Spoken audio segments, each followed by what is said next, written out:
अयोध्या के ऊपर हनुमान जी महाराज गुजरे। भरत जी ने उनको नीचे अपनी राम जी के चरणों में सेवा अर्पित करने के लिए बुलाया और ठाकुर जी की ये इच्छा रही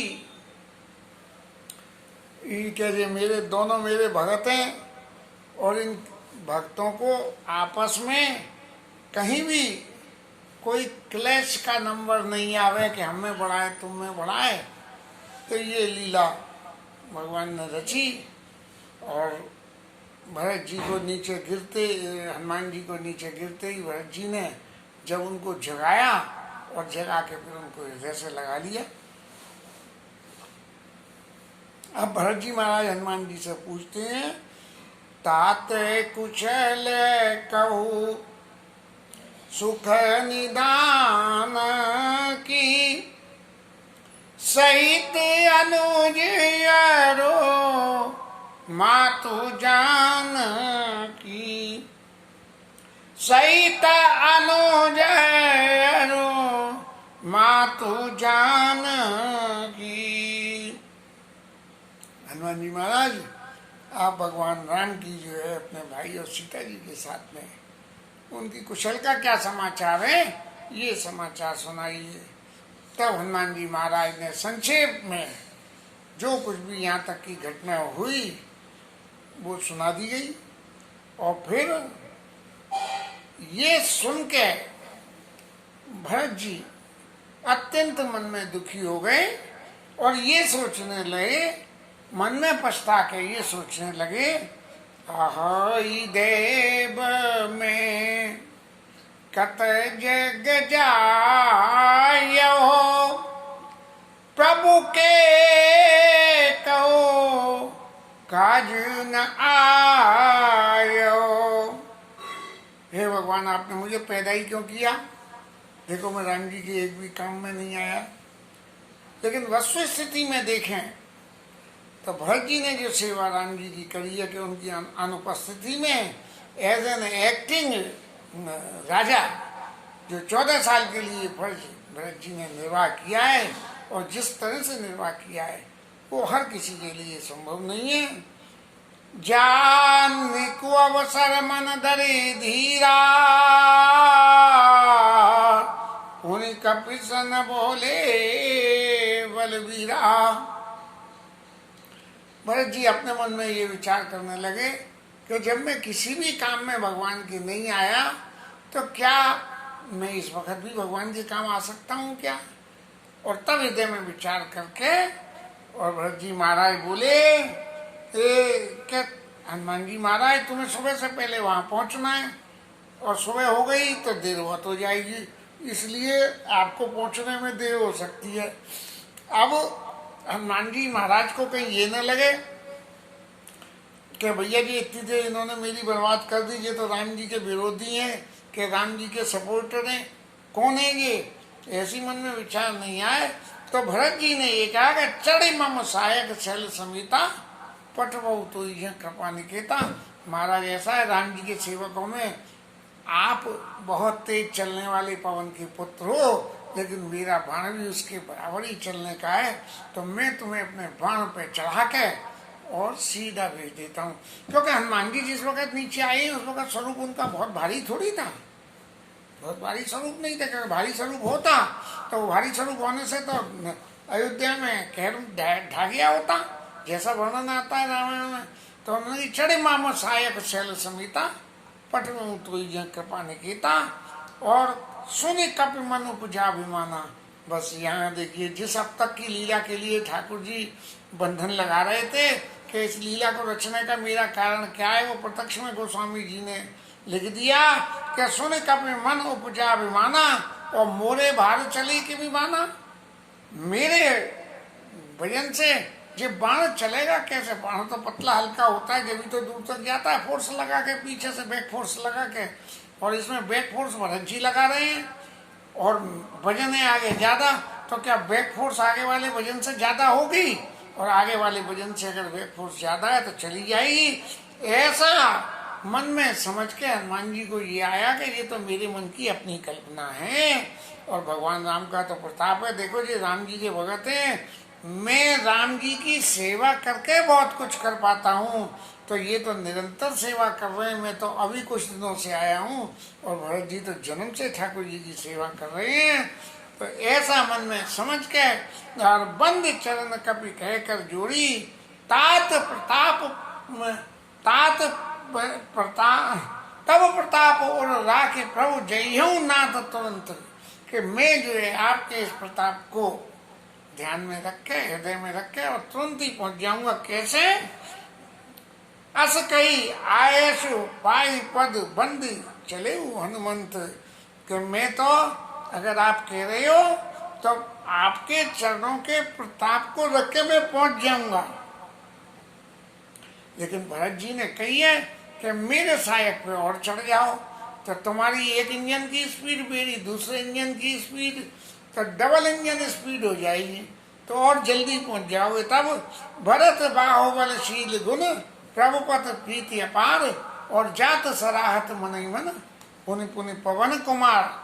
हनुमान जी महाराज भरत जी के भगवान राम के चरणों की प्रीति, भगवान राम के चरणों के प्रति प्रेम और उनका स्नेह। हनुमान जी महाराज अब वो तो ऊपर चल लिया था और ऊपर चलते चलते जो भगवान के भरत जी के राम जी के चरणों के प्रेम और उनके गुणों को वर्णन करते ही उन्हें पता ही नहीं लगी कि वो कब राम जी के पास में पहुंच गए।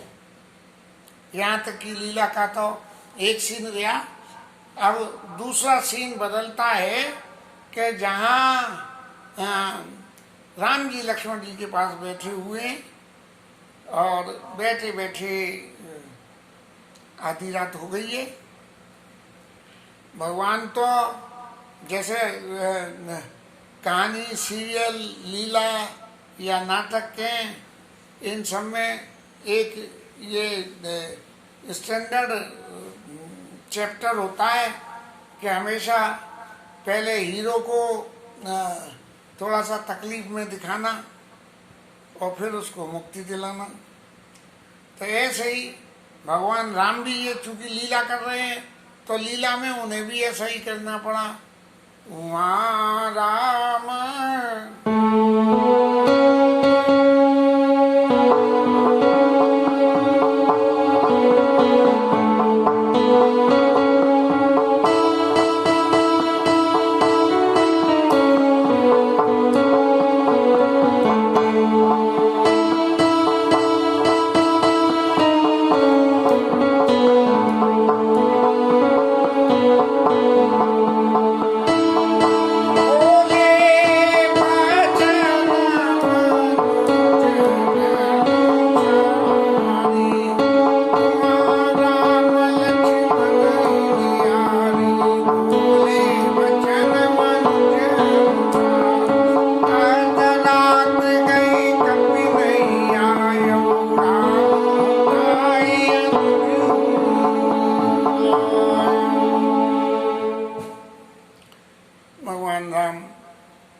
विचार करने लगे कि देखो आधी सी रात बीत गई, हनुमान जी महाराज लौट के नहीं आए हैं, और लौट के आएंगे तो वैद्य जी महाराज उपाय करेंगे, इसमें भी तो टाइम लगेगा। तो क्या होना चाहिए? तो जो इस संसार में जीव की दशा होती है उसी दशा का अनुसरण करते हुए और भगवान ने लक्ष्मण जी को अपने हृदय से लगा लिया और सांसारिक बातों को कहने लगे।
संसारी जन इस संसार में रह के जो विचार करते हैं भगवान लीला स्वरूप में, उसी की व्याख्या करते हुए कहने लगे कि हे भाई, तुम तो मुझे कभी दुखी देख ही नहीं सकते थे,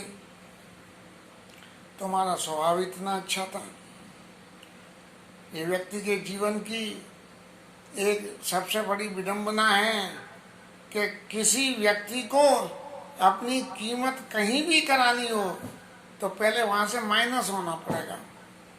जब माइनस होगा तब उसकी पहचान होती है, क्योंकि व्यक्ति जीवन में जो कुछ भी प्लस बातों को करता है वो इक्का दुक्का किसी की बात दूसरी है तो समझ में नहीं आती है। इसी लीला के आदि में भगवान कह रहे हैं कि तुम, हे भैया, तुम तो मुझे कभी दुखित देख ही नहीं सकते थे। और उसका सबूत क्या है कि जरा सा भी किसी ने भगवान राम के प्रति, जनक जी ने जरा सी बात कह दी, हाँ, अब जन को माँ के भटमानी, वीर विहीन मही में जानी। और इतनी बात सुनो तो लक्ष्मण जी को इतना रोष आया, हैं? और लक्ष्मण जी ने कही, क्या कही लक्ष्मण जी ने? कई जनक जस अनुचित वाणी, विद्यमान रघुकुल मुनि जानी।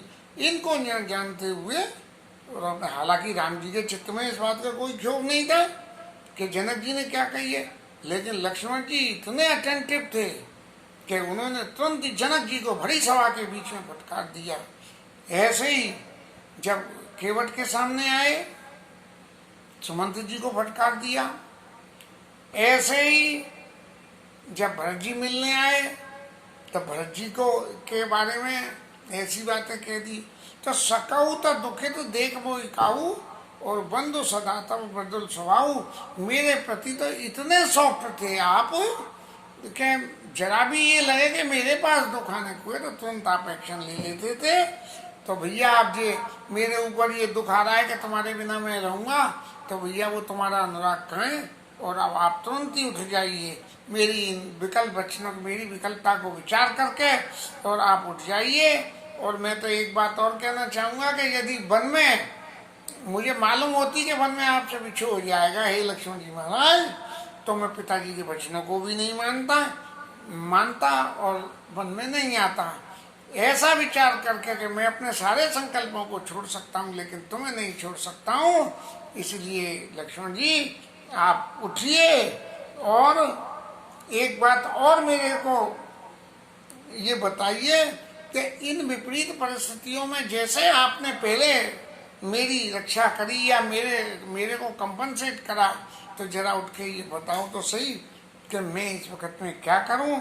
आपका वो स्नेह कहाँ है कि जिस स्नेह के वशीभूत आप मेरे संग आए थे।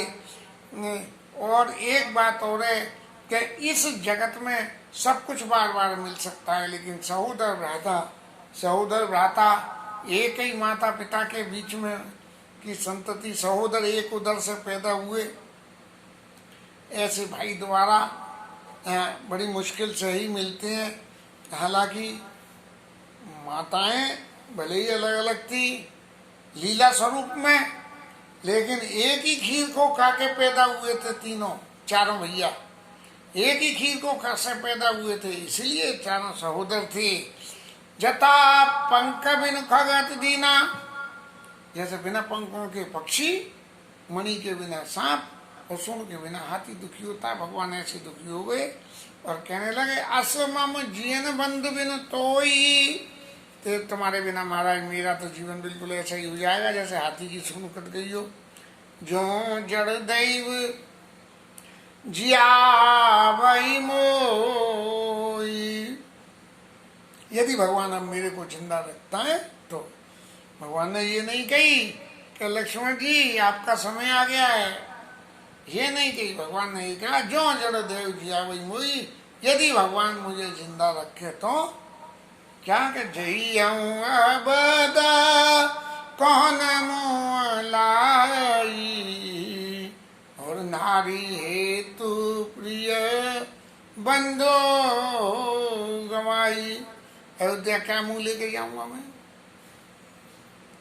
कि अब एक पत्नी के चक्कर में और भाई को खो दिया। ये बात अपने आप में भगवान राम ने जो कही है, इस बात का आधार आज के समाज में कुछ निंदनीय हो सकता है। तो जब ये निंदनीय हो सकता है तो गोस्वामी जी ने फिर आखिर में इसका निराकरण भी लिख दिया कि राम जी ऐसा क्यों कह रहे हैं, क्योंकि ये जो है जीव की स्थिति का वर्णन कर रहे हैं कि जीव की स्थिति क्या होती है। मेरी बात छोड़ दो, मैं तो लीला कर रहा हूँ, लेकिन जीव की स्थिति क्या होती है उसका वर्णन करना। बर्फ जस सहते जग माही, और नार हानि विशेष क्षति नहीं। स्त्री का नुकसान तो कोई नहीं है, स्त्री खोदी बोले खोदी, इनकी पत्नी चली गई कोई बात नहीं है, वो मैं सह लेता, लेकिन भाई को बिछो मैं सहन नहीं कर सकता हूँ। अब लोक सुत तोरा, सही निठुर कठोर उर्मुरा। अब ये इन सभी बातों की, ऐसी बातों क्यों मेरा ये कठोर हृदय सुनेगा। और तुम तो भैया आपकी माता के एक कुमार थे, निज जननी के एक कुमारा, तासु तात तुम प्राण आधारा, तासु तात तुम प्राण आधारा। अपनी माँ के तुम एक पुत्र थे,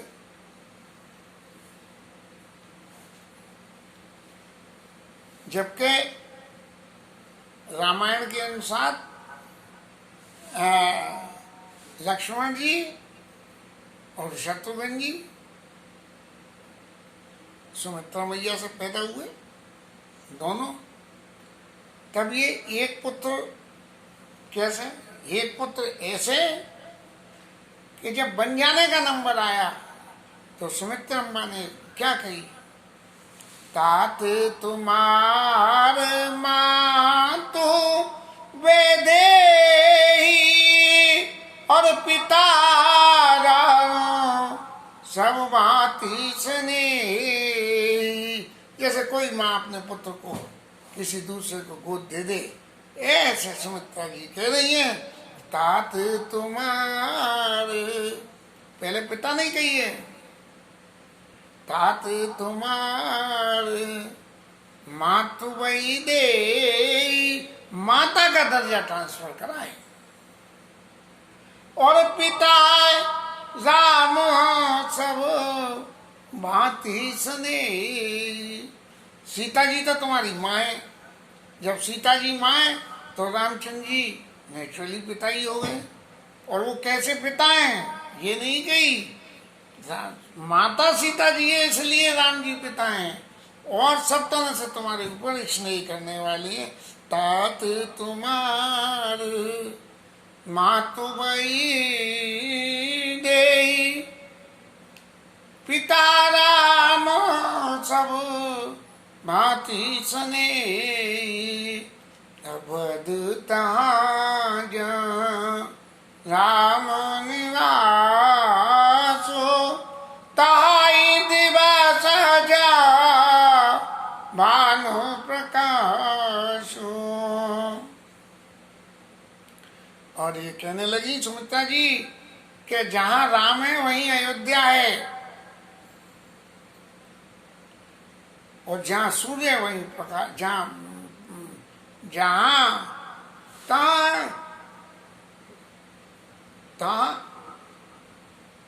अवध तहाँ जहाँ राम निवासो, ताई दिवस जहाँ भानु प्रकाशु। जहाँ सूर्य महाराज का प्रकाश आ जाएगा वहीं दिन हो जाएगा, इसमें कोई सोचने विचार की जरूरत ही नहीं है। और राम जी हैं जहाँ वहीं अयोध्या है, और माता सीता जी तो मैं हैं ही। ये मैंने आपको जो है ये बता दिया कि लक्ष्मण जी महाराज सीता जी आपकी माँ हैं। जब ये शब्द कहे थे लक्ष्मण जी को, उस वक़्त एक शब्द और भी है कि राग रोग ईर्ष्या मद मोह जन सपने हुए इनके हो, सकल प्रकार विकार व्यायी, मन कर्म वचन करे उससे उकाई। जय न राम विद लही करे सुत सोई करो यही उपदेशु। ये इतनी सारी बातों को लेके राम जी कह रहे हैं निज जननी के। तब तक सीता जी के जो है एक ही पुत्र हुए लक्ष्मण जी, जिन्होंने पुत्र के समान उनको रखा अपने संग में।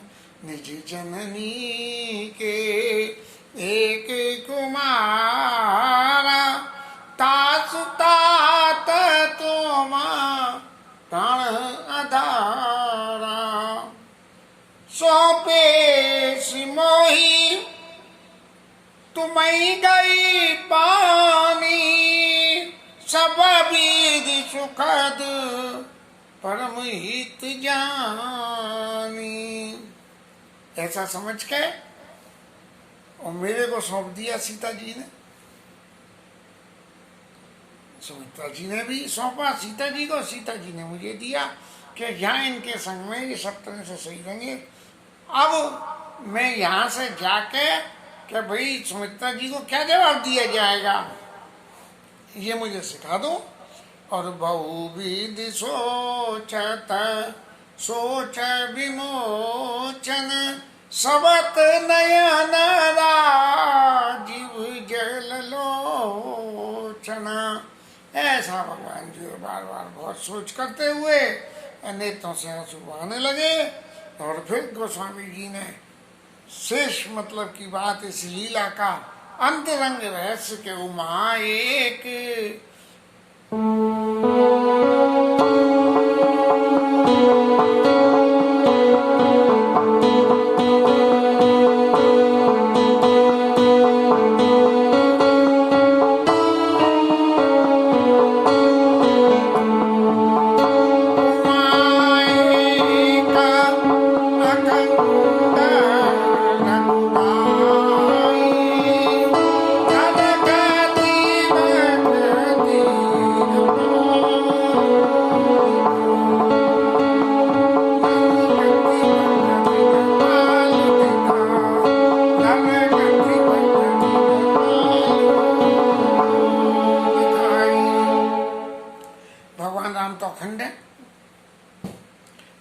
संदेह करने की बात ही नहीं है।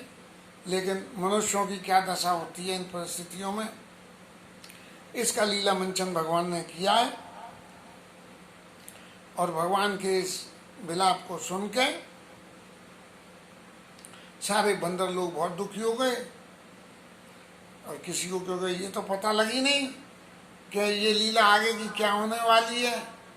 लेकिन मन में तो विश्वास सभी के था, जैसे सीता जी को खोजने गए थे। तब प्रभु पलाप सुनिकान निकल भये बानर निकर आई गए हनुमान जिमे करुणा बीर। बस उसी वक्त भगवान के विलाप को सुनकर हनुमान जी महाराज वहाँ पधार गए और सारा जो वातावरण था वो बदल गया कि जहाँ करुणा रस फैला हुआ था, सब लोग दुखी हो रहे थे, वहाँ एकदम आ गए हुए, सब में जान पड़ गई हनुमान जी महाराज के आते ही। और इसके साथ में ये कथा विश्राम हसीना कीर्तन। जय जय श्री राधे।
पवन सुत हनुमान की जय, उमापति महादेव की जय, श्री राज धरण की जय, श्री राधा रानी जय, जय श्री राधे।